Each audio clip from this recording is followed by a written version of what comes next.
जय जिनेन्द्र। माँ सती अंजना के भाग 2 में हमने सुना कि जब पवन कुमार उनसे दूर हो जाते हैं फिर भी अंजना संभाव, वैराग्य और आत्मचिंतन में स्थित रहती है। वह सिखाती है कि इच्छाओं का त्याग ही सच्चा सुख है और आत्मा में स्थिर होना ही मोक्ष का मार्ग है। अब आगे सुनते हैं। महाराज रावण का राजा वरुण के साथ युद्ध प्रसंग बन गया। वे राजा प्रहलाद को सहायता के लिए पत्र लिखते हैं। कुमार पवन युद्ध में जाने को तैयार होते हैं और माता पिता से आज्ञा प्राप्त करके परिजनों को धैर्य बंधाकर पवन जय अंजना को तीर उपेक्षा भाव से देखते हुए युद्ध के लिए प्रस्थान कर जाते हैं। अंजना विचार मगन है। अहो, यह कर्मोदय जनित परिस्थितियां पूर्व में हुई जिन शासन की विरागना का फल है।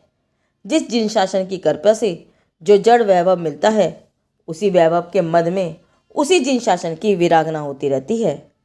अब तो एक ही भावना है कि कैसे जिन शासन की ओर झुकूं और कैसे जिन शासन की सेवा में सावधान हो जाऊं। सुख तो कसाओं के मिटाने में है। अब न किसी की ओर झुकना है ना झुकाना है। अपने में तृप्त भगवंतों को देखकर स्वरूप में तृप्ति पाकर अपने सहजानंद में रहना है। सैन्य दल ने मानसरोवर तट पर पहुंचकर ही अपना पहला पड़ाव डाला। पवन कुमार मानसरोवर की सुंदरता का अवलोकन करने निकल पड़े। सरोवर के स्वच्छ जल में कमल खिले हुए हैं।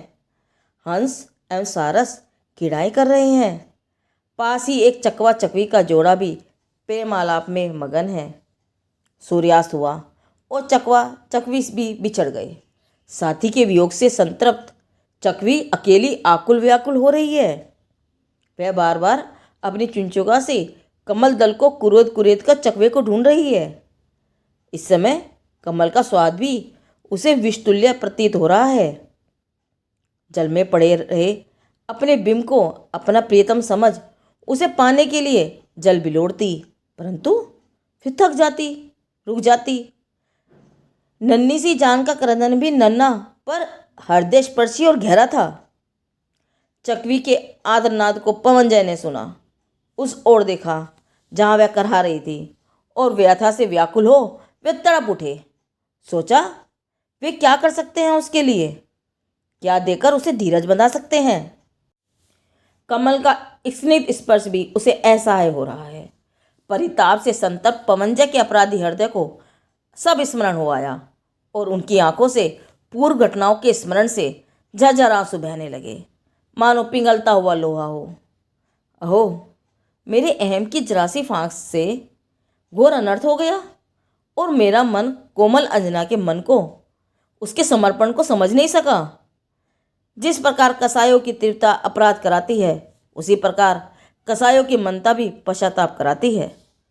स्वयं की ही वर्तमान कमजोरी से हुए अहंकार और विषय आसक्ति रूप विकल्पों को धिक्कार है, जिसमें धर्म, धर्मायतन और धर्मी जीवों की उपेक्षा होती रहे। दुनिया क्या सोचेगी, क्या समझेगी, ऐसी मिथ्या लोकलाज से क्या। हमें तो अब इसी क्षण अंजना का साक्षात्कार करना चाहिए। फिर मित्रप्रस्थ के साथ पवन कुमार अंजना के प्रासाद की ओर चल पड़े। रतनकुंड प्रासाद की चांदनी छत पर विमान उतरा और पवन जय उतरकर देखते हैं कुछ नया ही है क्षेत्र। कुमार पवन, जिनकी देह पर युद्ध की सज्जा नहीं है, द्वार की देहली पर आकर वे ठहर गए। फिर सहज माथा झुकाकर भीतर प्रवेश किया। कक्ष में कुछ दूर जाकर वे ठहर गए। आगे बढ़ने का साहस नहीं हुआ। सामने दृष्टि पड़ी और अंजना को देखते ही सिर से पैर तक कांप गए, क्योंकि अपना ही भार संभालने का बल उसके पैरों में नहीं रह गया था। मानो घुटने टूट गए, कमर टूट गई। कमर का अंग अंग पत्तों सा लहरा रहा था। अभी अभी भागकर लौट जाना चाहते थे, पर पैर न भाग सकते पाते और न खड़े रह पाते और न ही आगे बढ़ पाते हैं। कुमार पवन नीची दृष्टि किए देख रहे हैं कि नहीं है यहाँ विलास का कक्ष। सामने पाषाण का तख्त रखा है और उस पर बिछी है शीतल पाटी। सिरहाने की जगह कोई उपधान नहीं, तब शायद सोने वाली का हाथ ही है उसका सिरहाना। सारा वैभव सिमट कर दीवारों के सहारे परित्यक्त पड़ा है। सारे मणिदीप पड़े हैं, निरर्थक और अनावश्यक। जाने कब अंजना ने आकर उन कांपते पैरों को अपनी भुजाओं में थाम लिया। पवनजय ने चौंककर अपने पैरों की ओर देखकर रुधिर कण से बोले, जन्म जन्म के अपराधी को और अपराधी न बनाओ, उसके अपराध से मुक्त कर दो। और गला रुध गया। कुछ देर ठहर कर बोले, ऐसा अपराधी यदि हिम्मत करके शरण आ गया है तो क्या उस पर दया ना करोगी? बह जाने दो जन्मों जन्मों के संचित दुर्मिमान की इस कलुषता को। और कहते कहते पवनजय फूट फूट कर रो पड़े। जिस प्रकार अनादिकाल से जीव की पर्याय ने स्वभाव से बिछड़कर घोर दुख पाया है, फिर अंतर्मुखी पुरुषार्थ द्वारा निज घर में आते ही अद्भुत सुख शांति का अनुभव किया, उसी प्रकार अंजना एवं पवन की मनोदशा चल रही है। उसका वर्णन शब्दों में संभव नहीं है। सदा से क्षमा करती आई हो और अभी अभी जघन्यतम अपराधी को शरण दी है, फिर भी उस साक्षात क्षमा के सम्मुख खड़ा हो क्षमा मांगने की घृष्टा कर रहा हूँ। तुम्हें नहीं जान पा रहा हूँ, मैं फिर चूक कर रहा हूँ। और ऐसी ही चूक एक बार पहले भी हुई थी। 22 वर्ष पूर्व मानसरोवर के तट पर सब कुछ ठीक ऐसा ही तो था। ठीक ऐसी ही तुम्हारी आंखें थी, जिनमें कितनी करुणा, कोमलता, वात्सल्य और विनम्रता बसी हुई थी। लेकिन उस दिन मुझ में बहुत बड़ी भूल हो गई। मैं तुम्हारा सही स्वरूप न पहचान पाया। मुझ पर गहन अंतराय का आवरण चढ़ा हुआ था। अपने एक अहम की फांस के विकल्प के पक्ष में तुम्हें पहचानने नहीं दिया। पर आज भी क्या तुम्हें पहचान पा रहा हूँ? पाकर भी बार बार चूक जाता हूँ। एक बार तो पूछो अंजना कि इस पाषाण हृदय ने मोम सी कोमल अंजना को आखिर ऐसी सजा क्यों दी? अब क्या मैं इस लायक भी नहीं बचा कि अपने हुए दोषों का पश्चाताप कर सकूं? सुनकर अंजना गंभीर हो गई। अंजना कहने लगी, मैंने पूर्व में 3 लोक के निर्दोष परमात्मा में दोष देखा था। उसका फल तो अभी भुगतना पड़ा। अब तो केवल मेरी एक ही भावना है कि अपने निर्दोष परमात्मा को स्वीकार करके किसी के दोष देखने की शक्ति न रहे। अपने दोष सुनने के लिए साहसी बनूं और दोषों को निकालने के लिए पुरुषार्थी रहूं। अरे, अपना समर्पण ही जब शत्रु बन बैठा, अपने ही सुख में जब इतनी निमग्न हो गई कि मेरे सम्मुख होने वाली तुम्हारी उस उपेक्षा और अपमान का मुझे भान तक नहीं हुआ। घटनाएं तो निमित्त मात्र होती हैं। मेरे ही कर्मों के दोष का आवरण था, जो न जाने किस भव से मुझ पर पड़ा है था। पवनजय, क्या मेरा मात्र एक विकल्प ही निर्दोष, शांत, सौम्य, धर्मी अंजना तक पहुँचने में अंतराय बनता रहा? अंजना बोली, हाँ आर्य, भगवंतों की आज्ञा के विरुद्ध उठने वाले मात्र एक ही विकल्प के पक्ष और लक्ष्य ही न तो निर्विकल्प तत् तक पहुँचने से अपने को रोकर रखा है। पवनजय की आंखों का जल सूख नहीं रहा है। अंजना कहती है, क्या यह कम है कि हम इसी भव में पुनः मिल गए? इतने कठोर परिणामों के बीच भी वीतरागी देव, नृगंध, दिगंबर संत और उनकी वाणी हमें पुनः मिल जाती है।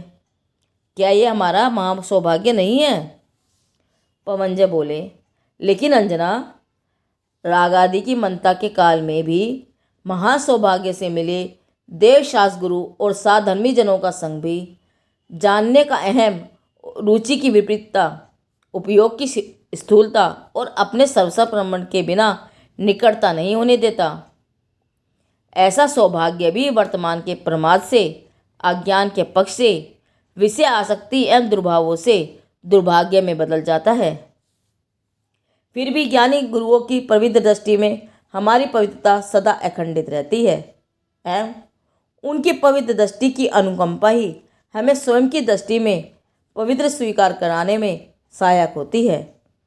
यही तो धर्मानुरागी करुणाधारी गुरुओं के अनुग्रह एवं वात्सल्य का फल है। अब तो बस एक ही भावना है, पवित्र दृष्टि के बल पर राग देश ही न हो, और ऐसी से हो तो वे राग देश अपने दिखे ही नहीं। चौथे पैर का मंगलवाद राजद्वार पर बज उठा। गहरी नींद में पवनजय सो रहे हैं। अंजना अपना कर्तव्य समझती है और इस क्षण कुमार को रोकना नहीं है, लौटाना ही होगा। पवनजय की नींद खुल गई। अंजना, एक निवेदन करना चाहती हूँ। पवनजय ने कहा, हाँ हाँ, कहो कहो।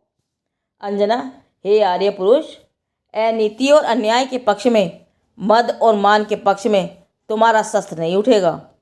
जीव मात के स्वाभिमान की रक्षा विजय के गौरव और राज सिंहासन से भी बड़ी चीज है। कुमार पवन ने अंजना के मुख से निकले इन शब्दों को पद का पाथ्य समझकर हृदय में संजो लिया। अंजना ने फिर कहा, दुनिया की आंखों में तुम कब आए और कब चले गए यह कोई नहीं जानता। तब पीछे कुछ हुआ तो? तत्काल कुमार ने भुजा पर से वलय और उंगली पर से एक मुद्रिका निकालकर अंजना के हाथों में देते हुए कहा, तुरंत ही लौटूंगा। फिर भी अपने विश्वास के लिए चाहो तो यह रख लो। सहज निरपेक्ष ज्ञाता स्वभाव की धारी अंजना गंभीरता से बोली, निश्चिंत होकर जाओ, मन में कोई खटका मत रखना। आंसू भीतर झर गए, परंतु होठों पर मंगल मुस्कुराहट थी। आज का कथानक यहीं समाप्त करते हैं।